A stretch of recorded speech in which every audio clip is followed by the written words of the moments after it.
Papel.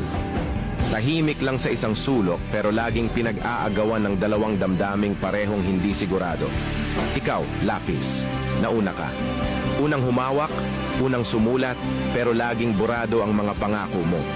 Ang dali mong magbura, ang dali mong bumitaw. Tapos dumating siya.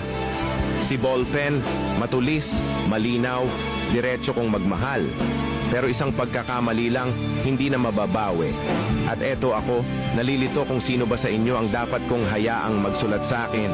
Si lapis na laging bumabalik pero paulit-ulit ang pagkakamali? O si ballpen na biglaan kong dumating pero seryoso kong magmahal? Pero alam nyo ba ang pinakamasakit? Habang nag-aagawan kayo sa akin, unti-unti akong napupunit. Dahil hindi ako ginawa para pag-agawan, ginawa ako para pahalagahan. Kaya kung mahal nyo talaga ako, hindi nyo ako pagsasabayan. Pipili kayo bago pa tuluyang mapilas ang puso kong papel.